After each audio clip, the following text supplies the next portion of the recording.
Assalamualaikum warahmatullahi wabarakatuh. Bismillah, alhamdulillah. Pada pertemuan kali ini kita bisa kembali mengikuti perkuliahan aljabar linier dengan pokok bahasan, koordinat, dan perubahan basis. Kita awali dari koordinat. Di sini kita melihat ada dua gambar, gambar A dan gambar B. Di mana dari gambar A kita bisa melihat ada sepasang koordinat yang itu A, B dengan sebuah titik P. Di bidang menggunakan dua sumbu koordinat yang tegak lurus, yang kita biasa sebut sumbu X dan sumbu Y. Adapun pada gambar B, kita melihat ada dua buah vektor yang saling tegak lurus, yaitu vektor V1 tegak lurus terhadap V2, yang mana panjang masing-masing vektor V1 dan V2 ini adalah 1. Vektor-vektor membentuk basis di R2. Dengan menarik garis tegak lurus P, ini titik P, kemudian kita menarik garis tegak lurus dengan P, maka kita dapatkan OP, vektor OP atau panjang vektor OP itu adalah sama dengan A V1, ini titik ini, yang merupakan perkalian skalar dengan V1, ditambah dengan B dikali V2. Jadi B adalah perkalian skalar terhadap vektor V2. Nah, itu adalah dalam bahasa vektor sebagai koordinat titik. Nah, kita dapat memandang bahwa koordinat A, B sebagai koordinat P, di sini titiknya, relatif kepada basis himpunan vektor V1 dan V2. Jadi ini vektor V1, ini vektor V2. Kalau tadi kita gambarkan dengan menggunakan sumbu koordinat X dan Y, maka kita di sini bisa melihat secara umum jika ada dua vektor V1 dan V2, maka kita bisa tarik panjang jarak OP, vektor OP, di mana sebagai koordinat P relatif kepada basis vektor V1 dan V2. Di mana kita bisa rumuskan bahwa panjang OP ini adalah sama dengan AV1 ditambah BV2. Ini AV1-nya ini, sampai sini, perkalian skalar A terhadap V1, dan BV2-nya adalah perkalian B terhadap V2. Nah, jadi penjumlahan antara AV1 ditambah BV2. Nah, ini jadi terlepas bahasa saling tegak lurus atau tidak dari kedua vektor tersebut.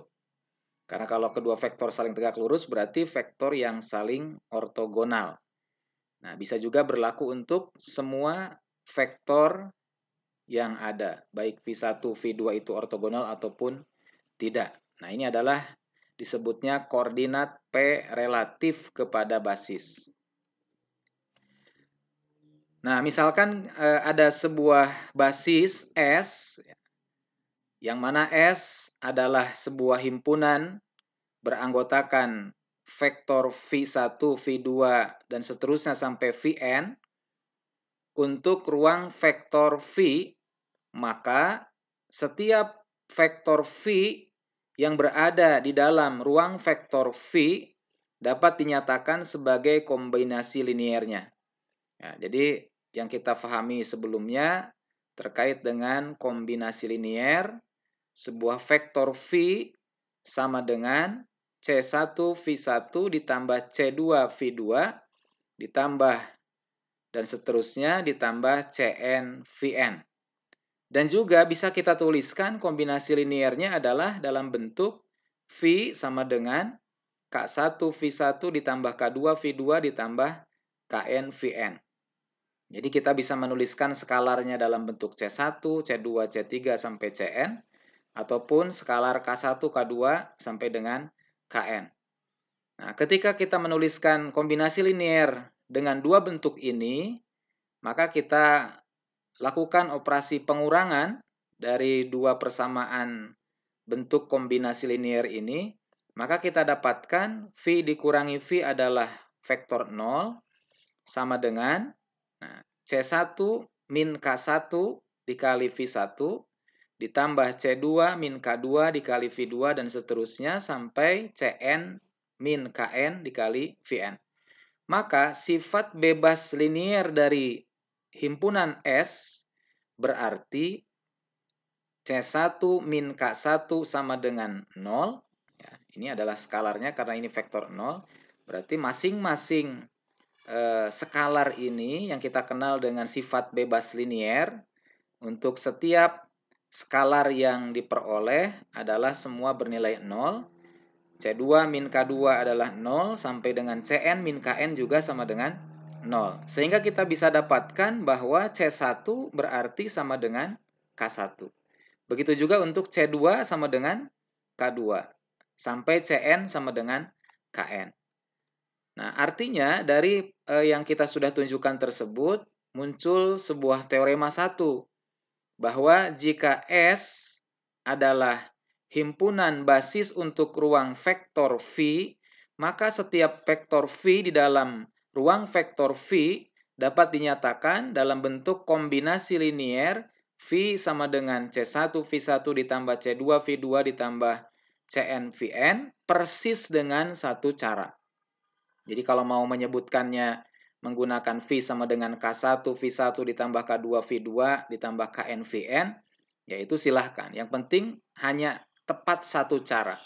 Ya, tidak mungkin bisa beberapa cara. Sebagaimana tadi bentuk C1 V1, bentuk K1 V1, tapi hanya tepat satu cara. Apapun penggunaan variabel dari skalar tersebut. Nah, itu adalah teorema 1 ditentukan dari penjelasan yang kita pahami sebelumnya. Nah, adapun definisi yang kedua di sini diberikan bahwa jika S adalah basis untuk ruang vektor V, dan tadi kita sudah sebut vektor V setiap yang ada di dalam ruang vektor V membentuk kombinasi linier tepat satu cara, kita sebut adalah V sama dengan C1 V1 ditambah C2 V2 ditambah Cn Vn. Maka skalar C1, C2 sampai dengan Cn ini dinamakan koordinat V relatif kepada basis S.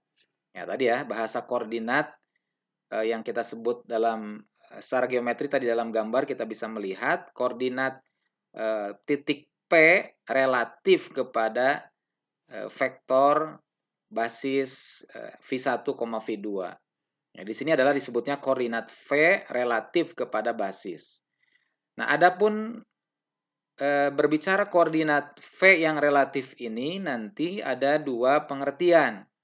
Ada yang dinamakan dengan vektor koordinat dan ada yang dinamakan dengan matriks koordinat. Nah, adapun vektor koordinat dari V relatif kepada S ditulisnya menggunakan lambangnya ini. Ya, jadi kurungnya adalah kurung biasa. Buka kurung, V, tutup kurung, S. Vektor V relatif kepada S.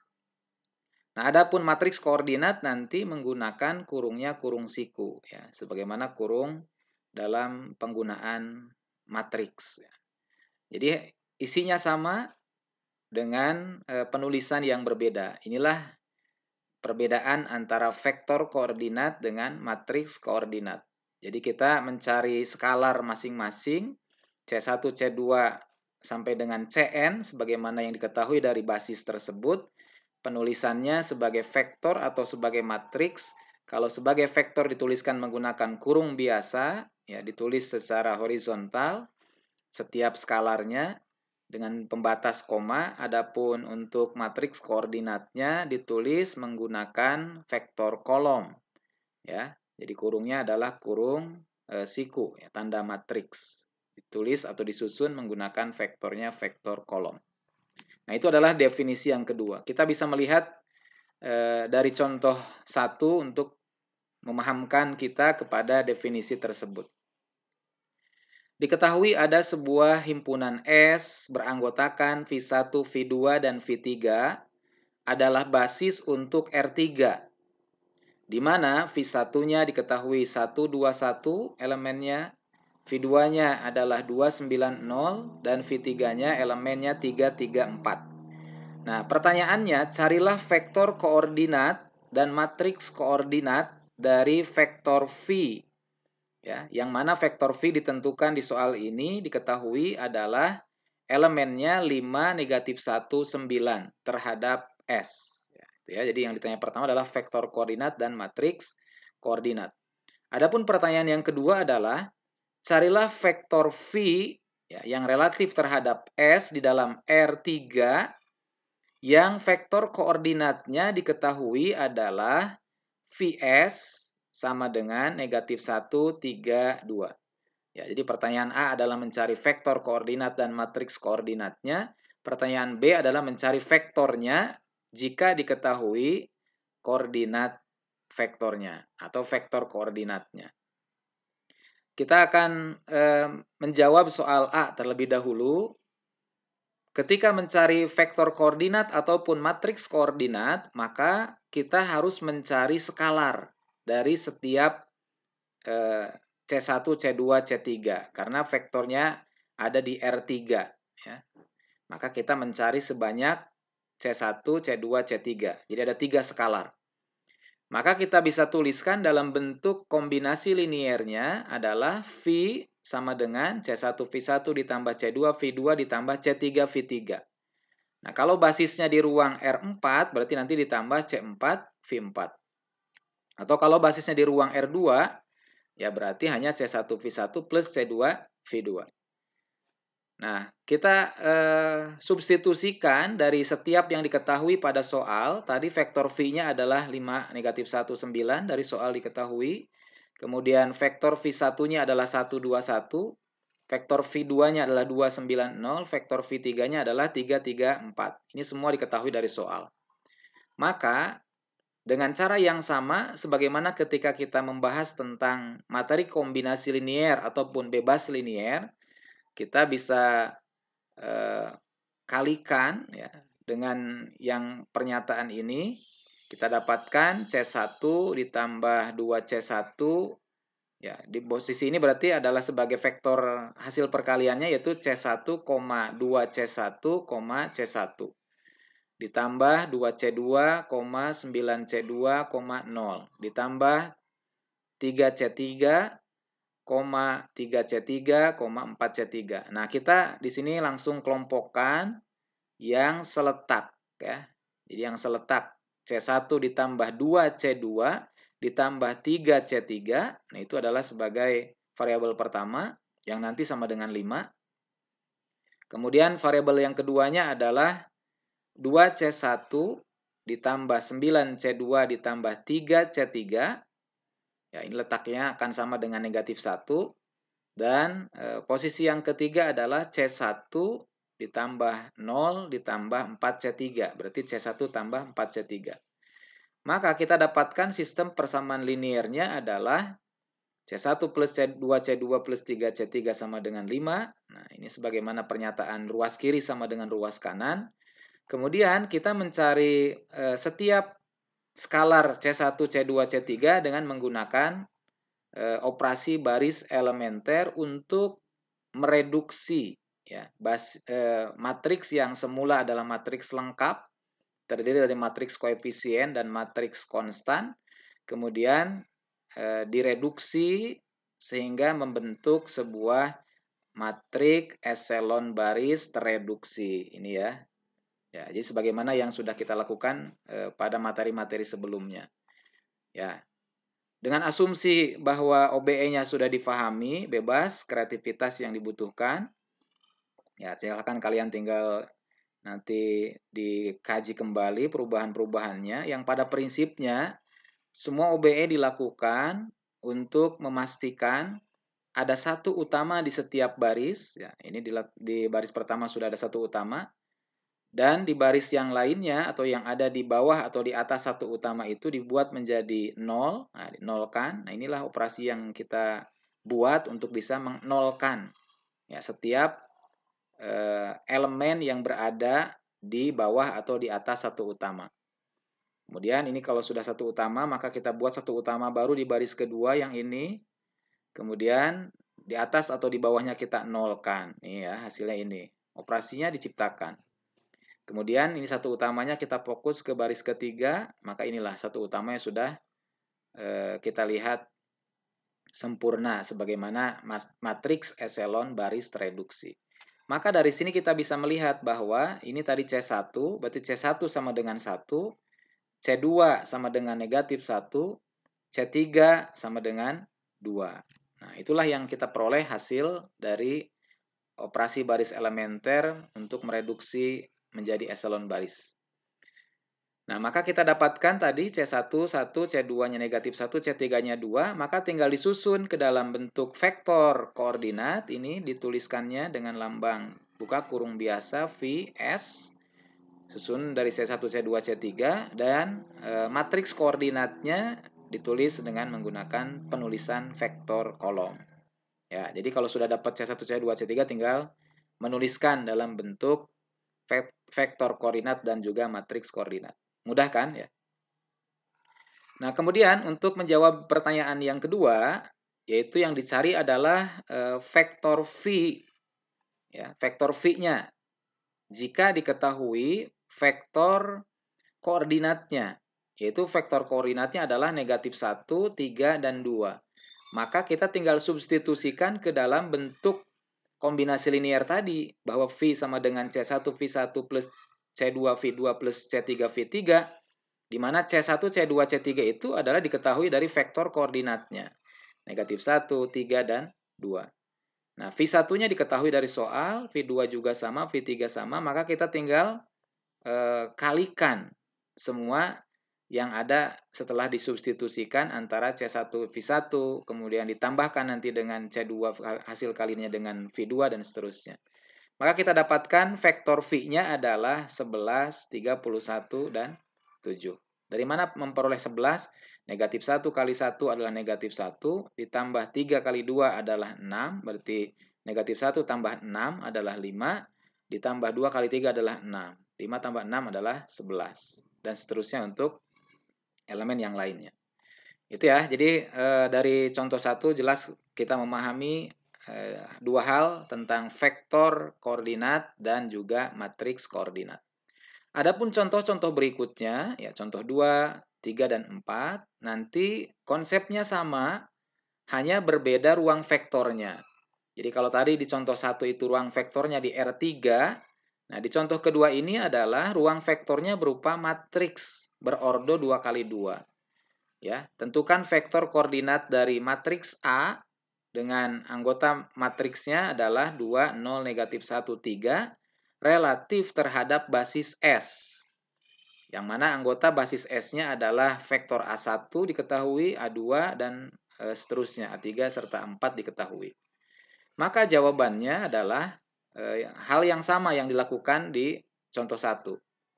Kita tentukan dulu dalam bentuk persamaan kombinasi liniernya. Jadi di sini ada vektor, kita sebut di sini matriks A sama dengan C1 A1 ditambah C2 A2 ditambah C3 A3 ditambah C4 A4. Karena anggota basis S-nya sampai dengan ada 4. Maka C yang kita cari juga skalarnya sampai dengan C4. Nah, maka kita tinggal substitusikan dari bentuk kombinasi linear ini, kita substitusi A dengan yang diketahui 2, 0, negatif 1, 3. Substitusikan A1 dengan matriks negatif 1, 1, 0, 0 dari sini, dan seterusnya sampai semuanya sudah disubstitusikan. Berikutnya, kita akan dapatkan hasil kali antara C1, C2, C3, C4 dengan vektor masing-masing, dengan matriks masing-masing. Maka kita dapatkan di sini adalah matriksnya menjadi, setelah disederhanakan, adalah negatif C1 plus C2, kemudian di elemen yang kedua adalah C1 plus C2, kemudian C3 dan C4. Dari ruas kiri dan ruas kanan ini, jelas kita bisa melihat, yang diketahui kita coba lihat secara substitusi mundur.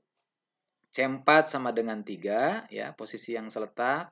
C3 sama dengan negatif 1. Nah, adapun C1 dan C2 dengan kita melihat dua persamaan ini, C1 plus C2 sama dengan 0, sedangkan negatif C1 plus C2 sama dengan 2, maka didapat C2-nya sama dengan 1 dan C1-nya sama dengan negatif 1. Boleh menggunakan cara substitusi. Ya, jadi kalau yang sederhana seperti ini tidak menggunakan OBE, boleh ya. Tidak dengan mereduksi matriksnya. Tapi kalau mau pakai cara mereduksi matriks ya boleh juga. Pada prosesnya berbeda tapi hasil akhirnya akan sama. Nah, ketika sudah didapat masing-masing skalarnya, maka kita tinggal susun menjadi vektor koordinatnya ya. Karena kita kan cuma vektor koordinat, berarti cukup buka kurung biasa vektor koordinat A terhadap basis S, yaitu negatif 1, 1, negatif 1, 3. Ini tinggal menyusun ya, C1 sampai C4. Itulah contoh 2. Contoh 3 juga sama tadi, hanya beda ruang vektornya ada di polinomial kuadratik atau P2. Carilah koordinat dalam bentuk vektor serta matriksnya yang relatif terhadap basis S tersebut. Maka yang pertama kita lakukan adalah membuat kombinasi linier bentuk umum yang diketahui dari soal adalah P, kita sebut di sini vektornya ya. Kemudian sama dengan C1 dikali dengan, karena di sini tidak disebutkan anggota basis S-nya sebagai variabel tersendiri, melainkan langsung disebutkan, maka kita bisa langsung gunakan. C1 kali 1 ditambah C2 kali X ditambah C3 kali X kuadrat. Maka dari sini kita bisa melihat bahwa C1 sama dengan A0 posisinya, C2-nya sama dengan A1, dan C3-nya sama dengan A2. Maka kita bisa tuliskan vektor koordinat P terhadap basis S adalah A0, A1, A2. Ditulis secara horizontal dan matriks koordinat P terhadap basis S-nya ditulis dengan menggunakan vektor secara vertikal. Ya, mudah kan ya? Kemudian contoh yang keempat, nah ini ada yang istimewa ketika di dalam sistem koordinat X, Y, Z di R3 dengan basis standar ya. Basis standar itu adalah basis IJK di mana diketahui I-nya 100, 010, K-nya, J-nya dan K-nya 001. Ini basis standar sebagaimana gambar kita lihat di sini. Ya, jadi satu satuan di setiap vektor I, J dan K. Nah, jika V adalah suatu vektor di ruang R3 tersebut, ABC, sebarang vektor di R3, maka kita bisa dapatkan bentuk umumnya tadi ya dengan kombinasi linier V sama dengan ya diketahui V-nya ABC sama dengan A dikali vektor I yaitu 100, vektor B 010, vektor C 001 atau vektor K di sini ya. Maka kita dapatkan AI tambah BJ tambah CK. Nah, ini adalah yang disebut dengan basis standar namanya ya. Jadi dapat nilai vektornya itu sama dengan vektor koordinatnya gitu. Ya, jadi sebutnya vektor satuan atau identitas. Nah, contoh berikutnya adalah misalkan ada 3 buah vektor V1, V2 dan V3 diketahui basis ortonormal. Nah, ini untuk contoh 5 ini adalah khusus basisnya yang ortonormal. Di mana kita pahami sebelumnya bahwa basis ortonormal itu syaratnya ada 2, yaitu basis tersebut adalah ortogonal dan yang kedua adalah norma setiap vektornya sama dengan 1. Nah, diketahui dengan hasil kali dalam Yuklidis. Ya. Jadi kalau hasil kali dalamnya Yuklidis berarti bentuk umumnya adalah hasil kali dalam U dengan V-nya sama dengan U1 V1 ditambah U2 V2 ditambah UN Vn. Nah, jika U diketahui, ya ini di R3, yaitu 2, negatif 1, 4, dalam basis S, tentukan vektor koordinat dan matriks koordinat yang relatif terhadap S. Maka jawabannya sama ya, kita tentukan dulu dalam bentuk U sama dengan. Nah, kalau kita mau tuliskan dulu sebagaimana bentuk yang awal tadi adalah C1 V1 ditambah C2 V2 ditambah C3 V3 itu boleh. Ya. Ya, di sini kita akan menunjukkan langsung C1-nya diganti dengan hasil kali dalam U terhadap V1 Kemudian C2-nya adalah hasil kali dalam U terhadap V2, begitupun untuk C3-nya. Ya, karena ini bicara khusus untuk ruang vektor hasil kali dalam. Ya, disebut ruang hasil kali dalam. Maka setiap skalarnya menggunakan perhitungan hasil kali dalam. Maka nanti yang kita cari adalah vektor koordinat U terhadap S. Nanti ini dengan mencari hasil kali dalamnya kita dapatkan sebagai C1 dan C2 serta C3-nya. Begitupun untuk matriks koordinatnya. Nah, dengan asumsi kalian sudah tuntas memahami tentang hasil kali dalam antara U dengan setiap vektor V1, V2, V3, maka didapat hasil kali dalam U dengan V1 adalah negatif 1, hasil kali dalam U dengan perkalian V2 adalah 4/5, dan hasil kali dalam U dengan V3 adalah 22/5. Intinya, tadi rumus umumnya adalah U1 V1 ditambah U2 V2 ditambah U3 V3. Karena ini adalah hasil kali dalam Euclides.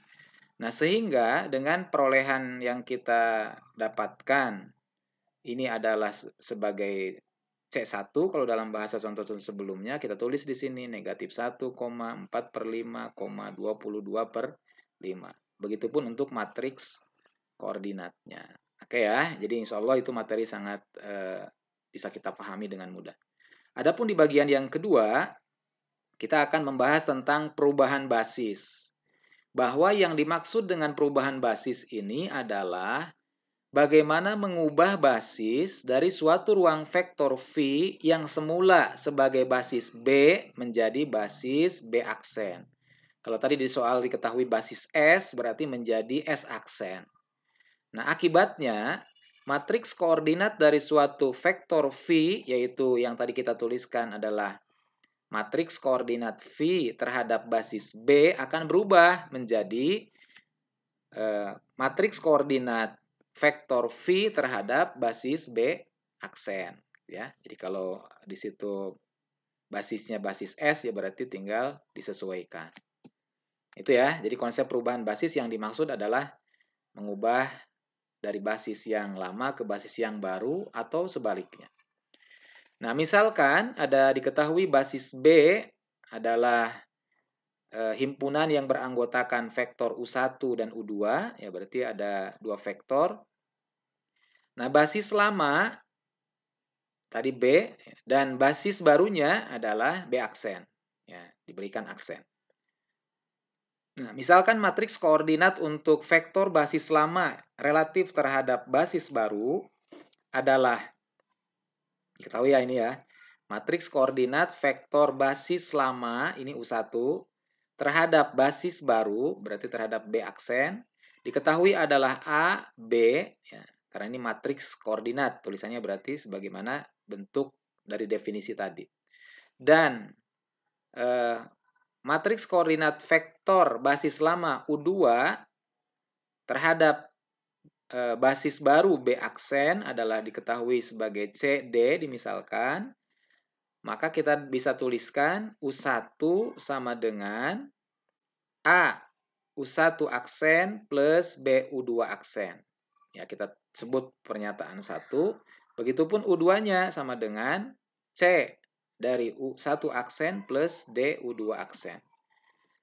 Nah, misalkan pula ada vektor V, suatu vektor di ruang vektor V yang sama, dan kita misalkan koordinat, ya, matriks koordinat V ya, terhadap basis B adalah K1, K2, matriks koordinat yang lama, sehingga kita bisa tuliskan V sama dengan K1, U1 ditambah K2, U2. Tadi yang kita pahami dari definisi sebelumnya, atau yang contoh-contoh yang sudah kita pahami. Bentuk kombinasi liniernya. Maka matriks koordinat baru dari V dalam basis B aksen yang baru diperoleh dengan mensubstitusikan. Ya, jadi kita mencari matriks koordinat yang baru kan pada basis B aksen, basis yang baru. Maka dengan mensubstitusikan 1, 2 ke pernyataan 3 atau ke persamaan 3 ini, maka kita dapatkan vektor V sama dengan K1 kali, nah U1-nya adalah kita ubah menjadi yang diketahui dari persamaan 1, A U1 aksen plus B U2 aksen, ditambah K2 dikali U2-nya kita substitusikan dari pernyataan 2, CU1 aksen plus DU2 aksen. Maka kita peroleh persamaan V sama dengan K1A plus K2C, ya, yang seletak, ya, ditambah K1B ditambah K2D dikali U2 aksen. Nah, ini sudah kita kelompokkan. Jadi nanti matriks koordinat yang baru untuk vektor V yang berada di ruang V tersebut adalah ini yang barunya. Jadi matriks koordinat vektor V basis yang baru B aksen adalah ditulis matriks K1A plus K2C. Nah, ini adalah elemen vektornya, ya, elemen matriksnya. Kemudian di baris yang keduanya adalah K1B ditambah K2D. Jadi matriks 2 baris 1 kolom. Atau juga bisa kita tuliskan dengan kita menggunakan katakanlah pemfaktoran, berarti matriks ini kita buat menjadi matriks AB, CD. Ya. Hanya ini penulisannya AB dan CD itu adalah sebagai kolom yang ada pada skalar tadi, ya. Ini skalar yang pertama AB, skalar yang kedua CD. Dikalikan K1 kali K2, maka ini sama dengan ini. Atau juga kita bisa tuliskan bahwa vektor atau matriks koordinat V terhadap basis baru B aksen itu sama dengan matriks A, B, C, D yang tadi dituliskan dari matriks skalar ini, ya, yang diambil dari matriks skalar, dikalikan dengan matriks koordinat V terhadap B yang lama, basis lama. Nah, itu, ya. Jadi ini adalah yang kita bisa pahami. Matriks koordinat V terhadap basis B aksen yang baru dapat diperoleh dengan mengalihkan matriks koordinat V yang lama dengan matriks P. Kita sebut yang beranggotakan elemen matriksnya A, B, C, D. Nah, kita bisa dapatkan di sini bahwa secara singkat matriks koordinat V terhadap basis yang baru itu sama dengan matriks P, yang mana tadi matriks P-nya adalah matriks dari skalar, ya, skalar yang kita sudah tentukan tadi ABCD, dikalikan dengan matriks vektor koordinat V terhadap basis yang lama. Di mana kolom-kolom dari matriks P ini adalah matriks-matriks koordinat dari vektor basis lama yang relatif terhadap basis baru. Ya, jadi nanti kita bisa tentukan di sini adalah sebagai matriks koordinat yang baru, ya, basis yang baru. Jadi kita bisa tulis bagaimana tadi U1B aksen, ya, kemudian matriks koordinat U2 terhadap B aksen sampai dengan UN. Nah, secara simbolik singkatnya bahwa matriks P yang tadi kita tuliskan dalam bentuk ABCD ini bisa dituliskan sebagaimana elemen tadi yang didapat dari setiap matriks koordinatnya. Ini dinamakan, ya, matriks P ini yang tadi beranggotakan A, B, C, D, ya, itu disebut dengan matriks transisi dari B ke B aksen. Oke, ya. Nah, untuk lebih memudahkan pemahaman kita dari pengertian tentang perubahan basis tersebut, kita lihat di contoh 6. Ya, tinjaulah basis B yang diketahui. Anggota basis B-nya adalah vektor U1 dan U2, serta anggota basis B aksen yang baru adalah U aksen, baik 1 ataupun 2. Di R2, diketahui U1, U2, U aksennya diketahui. Tentukan matriks transisi P, ya, kita sebut di sini matriksnya matriks transisi P dari B ke B aksen.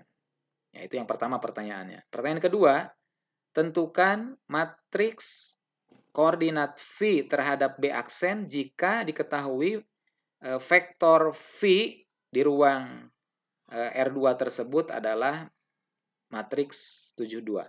Ya, matriks 2 kali 1 dengan elemen 72. Nah, maka untuk mencari matriks transisi ini, kita perlu mencari koordinat ya dari U1-nya dan juga U2 yang baru. Ya, yang berada di basis B aksen. Maka kita bentuk dulu dalam persamaan yang tadi kita nyatakan sebagai persamaan 1 ya, dan 2. Kita cari U1 dulu ya. Bahwa U1 adalah A dikali U1 aksen plus B dikali U2 aksen. Jadi kita mau mencari A dan B terlebih dahulu ya. Yang nanti akan kita susun ke dalam bentuk matriks transisi. Diketahui U1-nya 1, 0, U1 aksennya 1, 1, U2 aksennya 2, 1. Ini kita dari soal. Substitusikan, maka kita dapatkan matriks lengkapnya adalah A kali 1 adalah A, ditambah 2 kali B, 2B. Maka kita ambil yang koefisiennya saja, berarti 1, 2, hasilnya sama dengan 1. Ya, kemudian AB yang kedua, A ditambah B sama dengan 0. Berarti A 1, B-nya 1, ditambahkan sama dengan 0. Ini matriks lengkapnya. Nah, kemudian dengan menggunakan operasi baris elementer, kita nolkan di bawah satu utama. Ya, nanti kalian silakan ya, rumusannya Bapak tidak tuliskan, ya OBE-nya. Dianggap kalian sudah menguasai langkah-langkah operasinya. Dengan cara operasikan baris kedua dikurangi dengan baris pertama ya. 0, negatif 1, dan negatif 1. Kemudian supaya ini jadi satu utama, tidak bernilai negatif, maka kita kalikan baris kedua ini dengan negatif 1. Maka dapatlah 1, 1. Kemudian karena satu utamanya adalah ini, 2 yang di atasnya harus dinolkan. Maka kita gunakan berarti baris pertama dikurangkan dengan 2 kali baris kedua. Maka ini hasilnya. Nah, tampak dari matriks eselon baris reduksi ini didapat A-nya sama dengan negatif 1, B-nya sama dengan 1. Maka kita tuliskan sebagai koordinat matriks koordinat U1 di B aksen ya, di basis baru. Yang mana bentuknya tadi AB. Matriks AB, berarti negatif 1 dan 1. Itu tahap pertama. Tahap kedua, cari U2-nya. Ya, karena tadi matriks P itu, transisi itu adalah komponen atau elemennya itu kan U1 dan U2. U1-nya adalah berdasarkan skalar AB dan U2-nya berdasarkan skalar CD. Kita tulis U2-nya CD skalarnya. 01 diketahui dari soal, U2-nya U1 aksen, U2 aksen diketahui, maka kita dapatkan matriks lengkapnya 1, 2, 0, 1, 1, 1 ya. CD, CD. Nah, kemudian dengan langkah yang sama kita nolkan untuk yang di bawah satu utama menggunakan operasi baris kedua dikurangi baris pertama. Kemudian kita jadikan satu utama, berarti baris kedua kalikan negatif 1. Kemudian nolkan yang atasnya. Sama ya polanya. Didapatlah C sama dengan 2 dan D-nya sama dengan negatif 1. Ya, inilah sebagai U2. Setelah dapat U1 dan U2, matriks yang baru ya, di basis yang baru ya tinggal disusun. Ya, penyusunannya tadi ya, sekali lagi ini U1-nya ada di sini, AB, AB-nya ke bawah ya, bukan B-nya ke samping. Jadi AB, ini CD. Ya, udah tinggal nyusun itu. Itulah matriks transisi. Nah, adapun yang ditanya kedua dari soal itu, matriks koordinat V terhadap basis baru jika diketahui vektor V-nya adalah 72. Matriks 72. Maka hasil matriks transisi yang kita sudah dapatkan ini tinggal dikalikan dengan matriks V yang diketahui 72. Maka hasil kalinya adalah negatif 3 dan 5. Ya, jadi negatif 1 kali 7 ditambah 2 kali 2 adalah negatif 3. 1 kali 7 ditambah negatif 1 kali 2 adalah positif 5. Inilah yang kita dapatkan dari matriks koordinat yang baru. Hal ini bisa kita buktikan bahwa nanti kalau kalian mau menelusuri jawabannya tepat atau benar, maka kita bisa tunjukkan bahwa vektor V yang diketahui tadi 72 ini akan sama dengan negatif 3 dikali U1 aksennya. Ya, ini satu aksennya yang diketahui dari soal tadi di sebelah, di dalam soal yang ketahui, kemudian U2-nya. Jadi kalian bisa buktikan benar hasil perkaliannya. Nah, adapun contoh yang ketujuh ini, Bapak berikan contoh yang sama, ini yang diketahuinya, Yang berbeda adalah matriks transisinya kita sebut Q dari B aksen ke B. Kalau tadi kan matriks transisi P dari B ke B aksen. Kalau ini dari B aksen ke B. Jadi bisa berlaku bolak-balik. Maka yang ditanyakannya berarti matriks koordinat V basis lama jika basis barunya diketahui. Ya, jadi kebalikan ya. Maka caranya sama. Bedanya kalau tadi adalah U1 sama dengan A, U1 aksen plus B, U2 aksen. Kalau di sini adalah mencarinya U1 aksen. Ya, jadi dibalik U1 aksen, yang lainnya dalam U1 dan U2. Prosesnya sama. Yang diketahui dari soal yang sama, A1-nya didapat sama dengan 1, A2-nya, B-nya sama dengan 1. Kalau ini karena langsung ya, tidak membutuhkan OBE. A kali 1 adalah A ditambah 0 sama dengan 1, berarti A sama dengan 1, B-nya sama dengan 1. Sehingga kita bisa tuliskan matriks koordinat U1 aksen basis B yang lama, ya basis B, U1 adalah 1, 1. Tadi ya, yang dapat adalah ini, 1, 1 AB-nya. Kemudian CD-nya kita dapat 2, 1. Ya, pokoknya dengan cara yang sama. Hanya beda yang diketahui dan yang ditanyakan. Jadi, setelah dapat AB dan CD tadi, tinggal ditulis dalam bentuk matriks transisi Q adalah 1, 1, 2, 1. Nah, ini beda arah ya, B aksen ke B. Nah, sehingga untuk jawaban B-nya, V, ya, matriks koordinat V basis B, berarti sama dengan matriks transisi Q tadi, dikalikan dengan matriks koordinat V terhadap basis yang baru. Ya, diketahui dari soal ini ya, negatif 35. Hasil kalinya adalah 72. Ya. Ternyata dari sini kita bisa mendapatkan kesimpulan bahwa matriks transisi untuk soal yang sama ketika ditanyakan dari arah yang berlawanan, ya tadi dari basis baru ke lama, kemudian dicari dari basis lama ke baru, bisa kita dapatkan bahwa matriks transisinya itu, ya P dikalikan Q-nya itu, ini tadi matriks P, ini matriks transisi Q, ternyata akan menghasilkan matriks identitas. Ya, jadi kalau ada dibulak-balik itu pertanyaannya, itu kalau hasil kalinya akan mendapatkan matriks identitas. Sehingga bisa kita tuliskan, kalaupun tadi contoh terakhir tadi kita tanpa melalui proses tersebut, selama tadi kita sudah mendapatkan matriks transisi P, cukup dengan menginverskan ya, matriks inverse dari P tersebut. Jadi matriks transisi Q adalah sama dengan inverse dari matriks transisi P. Ya, demikian, semoga bisa difahami dan silakan untuk bisa diperdalam kembali. Assalamualaikum warahmatullahi wabarakatuh.